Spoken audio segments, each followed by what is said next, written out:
Welcome to the Core Women Podcast, the place for women entrepreneurs, authors, and self-starters looking to build community and gain valuable insights through expert interviews with women at the top of their game. Join your host, podcaster, producer, expert coach, entrepreneur, and author, Dr. Summer Watson, as she aims to inspire and empower you through these candid conversations. Lean in and embrace the journey.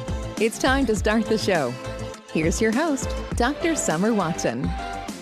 Welcome to the Core Women Podcast, where I sit down with women to talk about their incredible personal and professional journeys. Today's guest is Mari-Liis Vaher, an internationally recognized marketing strategist, entrepreneur, and author of The Greatest Marketer. Mari-Liis brings over 2 decades of experience at the intersection of marketing, psychology, and leadership, and her work is centered on one powerful belief that marketing should drive real business results without sacrificing well-being. Her journey, shaped by resilience, personal adversity, and a deep commitment to growth, has led her to build an exit to a 7-figure business and create a global platform supporting marketers and leaders called Powerful Marketers. In this conversation, we talk about bridging the gap between marketing and leadership, building resilience as a skill, and what it truly takes to align impact with sustainability. Welcome, Mari-Liis. Thank you so much. It's so great to be here with you. It is a pleasure. I am so excited to get into this conversation. But before we dive into your professional journey, if you could describe your life to this point in one word, what would that word be and why? That word would be resilience, for sure. I have this name, Queen of Impossible, because at age 12, I was told I would never walk normally or have children due to a severe spinal condition that I had back then. And overcoming that taught me that resilience is a skill you can apply anywhere in our personal lives and also in business. Well, you know what? I love that word. That word is so impactful for several people for so many reasons. And we're going to talk more about that, Mari-Liis. So I want to start with your story because it's incredibly powerful. You faced experiences early in life that could have defined your limits, but instead shaped your resilience. So how did those moments influence the way you lead and build today? As I said, resilience is something we learn over time, I think. It only comes through pain, if I may say so. Of course, there are always hard moments in our personal lives, but also in our business, right? And we should always see there's always something we can do about it. If you don't see that at this point, usually it is so that if you start discussing with somebody, if you go and ask for help, if you just be open-minded about that there might be a way out, then you usually find it. But what happens is that we will be very stressed out, if something goes bad, and we somehow even close our minds to see what could be possible. So I understand it's very hard at this point when you're, as I was at my age 12, when I was stuck in the hospital bed for 6 months, right, because of my extensive surgery and the metal support frame that was attached to the full length of my backbone. So I still have it, by the way. Like a funny fact is that I am still exactly as tall as I was back then because I was not able to grow anymore because that metal support frame is really holding me, right? But I think what helped me out of this bed was that I had people around me who supported me, who showed me that you can do this, we believe in you, and you're never alone. You need this kind of support every day around you. So I'm sure that you have also heard the saying that you're a amount of the people you surround yourself with. And I think this is the really important moment. You should always look at the people who are next to you. Are they really supporting you? We need somebody to believe in us, to believe that, yes, we can do that, and maybe show us the way and lead us or guide us. So be very mindful about the channels and about the people you are following. So of course you can scroll every day on the social media, random, content, but you just need to focus on what is important and where you want to go. So I know it's easier to say than to do, but I've been there. Trust me, it is possible. It is possible. Through your journey, you have done many things and built that resiliency muscle. You speak openly about what you call queen of the impossible. You kind of touched on that already. What does that mean, and how does that mindset show up in both life and business? Well, on top of everything I was going through back then, doctors told me that having a normal life would be impossible for me. So if I do a lot of work, I could be able to walk maybe, but it is impossible for me to run, to jump, and have fun. And I especially remember this doctor saying it's impossible to have my own children in the future, Mhm. as my back cannot support pregnancy and the pelvis cannot open for a delivery, right? I was a kid back then, but I was a big dreamer, like we all are when we are kids, right? Right. I always dreamed of having my own family one day. So I was being denied that dream. And of course, I felt powerless. I was very stressed, in a deep depression and all of that. I kind of didn't want to believe what they have told me. I kind of refused. Maybe it was because I was, in my teenage years. We are Yeah. always rebel back then, doing things that people don't expect from us. And I decided that, you know what? I will prove you all wrong. And somehow I did that. I have two kids today. I can run, I can dance, I can do those things.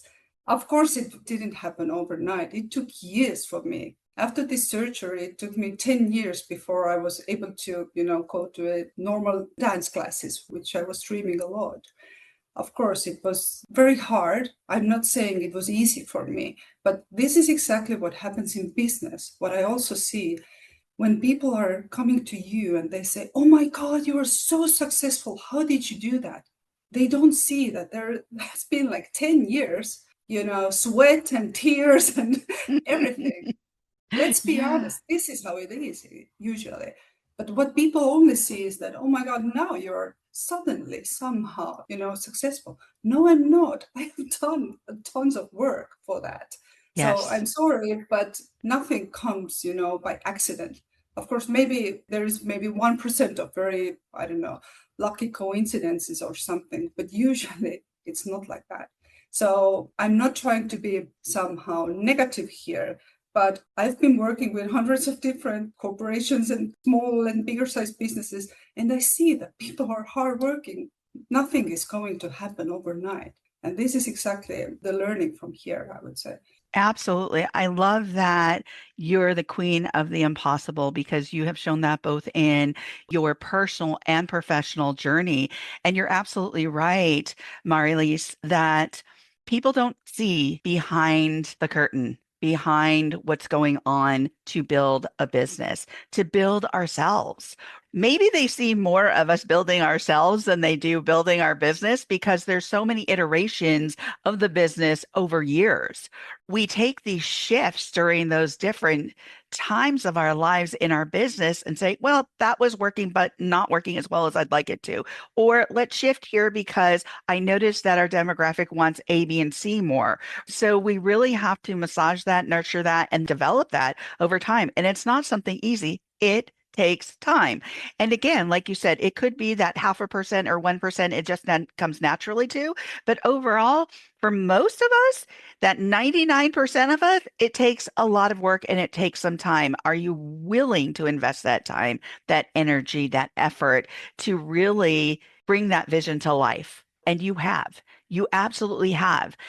You have said in your bio many times there's a disconnect you've identified between CEOs and marketing leaders where trust is often missing, which I thought was really interesting. I wanted to know more. So, why do you think that gap exists? And what are organizations getting wrong? That's a very good question. Thank you. Hmm. Well, the fact is that 70% of CEOs don't trust marketing because they don't see how marketing delivers business growth. So this bridge is missing. And I don't blame them, let's be honest. On the other side, 75% of all the marketers are burning out because they are extremely hardworking people usually. They're like hamsters in a wheel, going crazy, doing everything they can, right? From email marketing to websites to social media and so on, right? Right. And they feel underappreciated at the same time. So while business owners, they are feeling like they were throwing money into a black hole, right? Because they can't see the ROI is the one problem from one side.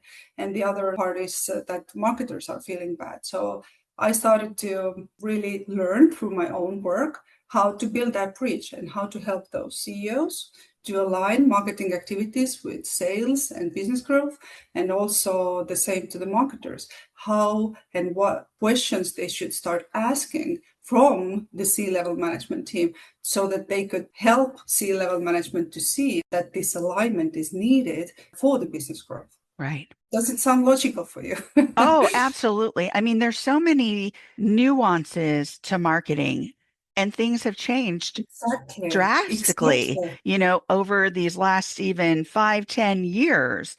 First and foremost, the organizations need to know what their goals are, values, what their mission is, because if that's out of alignment, guess what? Their messaging's out of alignment. They're not speaking to their demographic. They're not speaking the language that is set so that they are speaking to their audience. And if they don't know their language, if they don't know their values, then nobody knows. Who's supposed to know? And guess what? That runs through everything and every piece of marketing we put out there, how we work with clients, how we are consistent with our clients, when we hire people to work with us so that we can translate what those values and those messages and those goals are. And if we don't know, that's not going to help the marketing. So those questions are essential for the marketer to know. So that's just one aspect. 100%. And what I see is that we often assume that to grow, we need to do more in marketing. We need more AI, more posts, more social media, more ads, whatever, right? But the bridge to success is actually about doing less of the wrong things.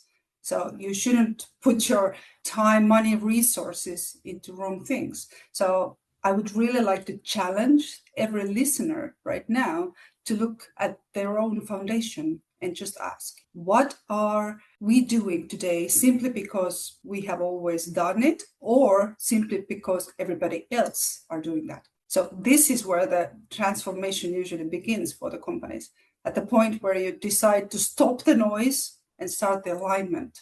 But it's hard because we want to be like everybody else. Mari-Liis, I think that's such a good point, because when we are listening and looking to all that social media activity and what we call noise, we're looking at a percentage of people being very successful, and those are the ones we're following. And we're like, wow, okay, they're posting every day, they're doing A, B, and C, they're rising. And in actuality, we don't really know what's happening behind the scenes. We know what they're presenting. And yes, they might be, cluing into and targeting that audience. However, how is that translating and converting into sales? And that's a big deal, because that is a question that has gone through my mind over and over. Yes, they might be all over, but is that really translating into the sales that they need as a business? And here's the thing, so much has changed. So on the marketer's end, they have to explain these transitions that are happening in the market, in that arena, in your field of marketing. And because they're not the specialists, but you are, sometimes it's hard for them to see, hear, listen, and engage and lean into what we're saying, because they're like, but wait a second, they were successful overnight. It's not overnight. An example, and maybe you can speak to this too. At the end or mid to last year, LinkedIn put together a new algorithm. It's called 360 Brew. Mm-hmm. So when you look at 360 Brew, you're just like, okay, what am I supposed to do now with this? How am I supposed to as a business owner, like what kind of post am I supposed to put out there to raise that algorithm with this new algorithm that they impose on their site, right? So it's like, how do you do that? When you're working with a marketer, they're researching all of those changes. And they're the ones who are going to help you because I didn't know until my friend told me about it. And I was like, oh, okay, what does that mean for my headline? What does that mean for my about area on my site? Like, what does that mean? And so I had to research it. I had to figure out what that meant because I don't have a marketer. I have me. And so, so you know that. And yet the business owner doesn't know that until they get clued in. When you're looking at that online, sometimes things can be so technical that it's hard to decipher and really understand until somebody actually explains it to you in layman's terms. Mhm. That's true. And that's why I started with you should really look at who are around you. Where can you have this support? Because let's be honest, LinkedIn can be only one channel for you. So you should be very aware of how you approach to different channels, how much resources you need for that. Maybe it's not even needed to go into those algorithms every day, right? So it really depends on what is it that you do. So I think that the most important question always is to ask, how can we grow the business, right? Yeah. Do we do that just to be there because everybody are again there? Have you actually converted any clients from this channel? Is the question you should start asking, right? Not Mm, just following the algorithms. So if it works for you, you should, of course, we should try new things and we should, test it out. But after a while, let's say you have posted there for 6 months in a row and nothing happens, maybe you should reconsider where are your clients exactly, right? mm, And how can you serve them? And what are the channels they're using? Because the noise is everywhere. mhm, All the social media is full with noise, and people are also tired of emails. We are also tired of phone calls, right? So, how do you do cold outreach nowadays? That's the mm. question.